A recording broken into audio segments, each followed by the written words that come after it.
बिस्मिल्लाहिर्रहमानिर्रहीम। अस्सलामुअलैकुम। NN24 news Asia के साथ मैं हूँ अरीज नदीम और मैं हूँ नाइला नज़ीर। बुलेटिन का आगाज़ करते हैं। नाज़रीन, बुलेटिन के आगाज़ में सबसे पहले बात करते चलें कुछ कोहाट की, जहाँ पर डिप्टी कमिश्नर कोहाट मोहम्मद नवाज वज़ीर के वाज़ेह अहकामात की रोशनी में एडिशनल असिस्टेंट कमिश्नर 3 ने मुख्तलिफ बाज़ारों का दौरा किया। सारा अली बंगिश की रिपोर्ट के मुताबिक इस मौका पर इन्होंने किराना स्टोर्स, सब्जी और फ्रूट फरोशों, कसाबों और बेकर्स की दुकानों का मुआयना किया। अशिया खुर्दनोश के मयार और सरकारी निरखनामों पर अमल दरामद का भी जायजा लिया। Additional assistant commissioner 3 Kohat Syed Mukhtiar Shah ने ब्लीचंग, गंबड़ बाजार और पिंडी रोड के मुख्तलिफ बाजारों का दौरा किया। दौरे के दौरान मुतअद्दिद दुकानदारों को सरकारी निरखनामे की खिलाफ वर्जी और सफाई के नाकस इंतजाम पर जुर्माने आयद किए। इंतजामिया की जानिब से दुकानदारों को सख्ती से हिदायत जारी की गई कि आइंदा सरकारी निरखनामे पर मुकम्मल अमल दरामद यकीनी बनाया जाए, आवाम को मेयारी और साफ सुथरी अशिया खुर्दनोश फराहम की जाए। Additional assistant commissioner Syed Mukhtiar Shah ने खबरदार किया कि गिरां फरोशी, नाजायज मुनाफाखोरी और सफाई के नाकस इंतजाम किसी सूरत भी बर्दाश्त नहीं किए जाएंगे।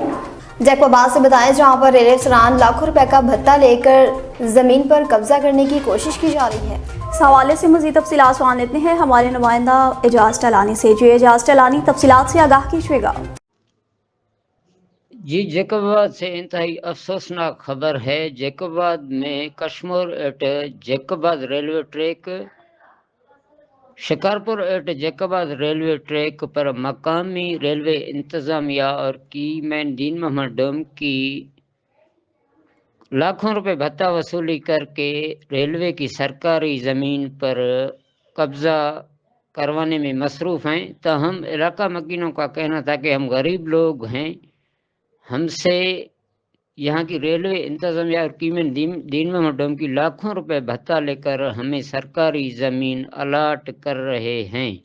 उनका मज़ीद कहना था कि हम इस मामले में पड़ना नहीं चाहते हैं। रेलवे के आला हुक्म मामले का नोटिस लें। यहाँ वाज़े करता चलूँ कि रेलवे ट्रैक के ऊपर घर बनाए जा रहे हैं, तो हम इस वजह से किसी भी वक्त कोई खौफनाक हादसा हो सकता है, इसलिए ज़रूरी है कि इनके खिलाफ बाकमाना कार्रवाई की जाए। दीगर सूरत किसी नुकसान का अंदेशा इस वक्त भी मौजूद है। जी, अब कुछ खबरें शामिल करते चलें जी कंबर से, जहां पर शिया कौंसिल की जानिब से ईरान के साथ इज़हार यकजहती के सिलसिला में रैली निकाली गई। अली गुल मुगीरी की रिपोर्ट के मुताबिक कंबर में शिया कौंसिल के रहनुमाओं लाहौती मंठार, गोपांग, जवार, शहबाज गोपांग, शाहिद सोबरू के रहनुमाई में नसीराबाद नाका से प्रेस क्लब तक एहतजाजी रैली का इनेकाद किया गया। रहनुमाओं ने इस मौका पर कहा कि ईरान पर इसराइल और अमरीका की जानिब से हमलों की सख्त अल्फाज में मजम्मत करते हैं। ईरान एक खुददार मुसलमान मुल्क है, अमरीका इसराइल मुसलमानों के दुश्मन है, मगर अफसोस है कि हमारे मुसलमान मुल्क इस मुश्किल वक्त में भी खामोश हैं। जंग की शुरुआत अमरीका ने की, मगर खत्म ईरान करेगा। शिया कौंसिल के रहनुमा हर वक्त ईरान के साथ खड़े हैं। रहनुमाओं के जानिब से अमरीका और इसराइल के खिलाफ सख्त नारेबाजी भी की गई। खैरपुर की बात करें, जहां पर शाह लतीफ यूनिवर्सिटी में 11,000 केवी की तारें गिर गई। अली वारिस की रिपोर्ट के मुताबिक शाह लतीफ यूनिवर्सिटी फीडर गांव आलिम खान गोपांग में 11,000 वोल्टेज की बिजली की तारें गिर गई। खैरपुर के नवाही इलाके गांव आलिम खान गोपांग में शाह लतीफ यूनिवर्सिटी फीडर की 11,000 वोल्टेज बिजली की तारें टेंशन तारें अचानक गिर गई, जिसके नतीजे में मुतअद्दिद भैंसे और दीगर मवेशी करंट लगने से हलाक हो गए। इलाका मुकीनों के मुताबिक वाक़ई के बाद भी बिजली की सप्लाई ताहाल बंद नहीं की गई, जिसके बायस मजीद जानी और माली नुकसान का खदशा है। मुकामी लोगों ने बिजली के मुतलका हुकाम से फौरी तौर पर फीडर बंद करने और इलाके में इमदादी कार्रवाई करने का मुतालबा किया। इंतजामिया और बिजली के महकमे की जानिब से ताहाल कोई बाज़ाब्ता बयान सामने नहीं आया। अब आपको बताएं दीपालपुर से, जहां पर 32 मोड़ चौकी के करीब खौफनाक खूनी तसादुम का वाक़या रूनमा हुआ है। इस हवाले से मज़ीद तफसीलात जानते हैं अवैस अली जट से। जी अवैस, बताइएगा क्या तफसीलात हैं आपके पास? जी बिल्कुल, इंतहाई अफसोस के साथ मैं अपने ही नाजरीन को एक और अफसोसनाक खबर से दीपालपुर से आगाह करता चलूँ।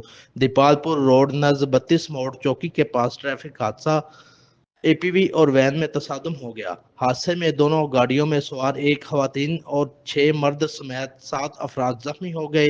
रेस्क्यू की इमदादी टीमों का फौरी रिस्पांस, जख्मी खवातीन को मौके पर इब्तदाई तबीब इमदाद फराम की गई, जबकि बाकी जख्मी को इब्तदाई तबीब इमदाद फराम करने के बाद हस्पताल मुंतकिल कर दिया। अवैस अली जट, नुमाइंदा NN24 न्यूज़, सदर इलेक्ट्रॉनिक मीडिया, तहसील प्रेस क्लब, दीपालपुर। जी। शाहपुर शाकर की बात करें जहां पर शिया उलमा कौंसिल की जानिब से ईरान के हक में इज़हार यकजहती के लिए रैली निकाली गई। रजब अली डाहरी की रिपोर्ट के मुताबिक शाहपुर शाकर में ईरान के हक में और अमेरिका और इसराइल के खिलाफ शिया उलमा कौंसिल की जानिब से एहतजाजी रैली निकाली गई। रैली की क़यादत शिया उलमा कौंसिल के रहनुमा इलामा मौलवी मोहम्मद सालेह हैदरी ने की। एहतजाजी रैली इमाम बारगाह अल हुसैनिया से शुरू होकर मुख्तलिफ रास्तों से गुजरती हुई प्रेस क्लब शाहपुर शाकर के सामने पहुंचकर एहतजाजी मुजाहरे की सूरत इख्तियार कर गई। मुजाहरे से खिताब करते हुए इलामा मौलवी मोहम्मद सालेह हैदरी ने अमेरिका और इसराइल की पॉलिसियों की शदीद मजम्मत करते हुए कहा कि ये ताकतें मुस्लिम दुनिया में फिरका रवायत को हवा देकर मुसलमानों को तकसीम कर रही है और फलस्तीन समेत मुख्तलिफ इस्लामी ममालिक में मुजालिम ढाए जा रहे हैं। उन्होंने कहा कि फलस्तीन के मासूम और बेगुनाह लोगों पर जारी जुल्म और सितम की पूरी दुनिया के मुसलमान मजम्मत करते हैं और फलस्तीनी अवाम की आज़ादी की जदोजहद की हिमायत करते हैं। उन्होंने मजीद कहा कि ईरान पर हमले और मुस्लिम ममालिक के खिलाफ जारहाना इक़दाम काबिल मजम्मत हैं। न्यूज़ स्टूडियो से फिलहाल इतना ही। मज़ीद खबरों और अपडेट्स के लिए देखते रहिए NN24 न्यूज़ एशिया, क्योंकि हम पहुँचाते हैं हर खबर अमन के साथ।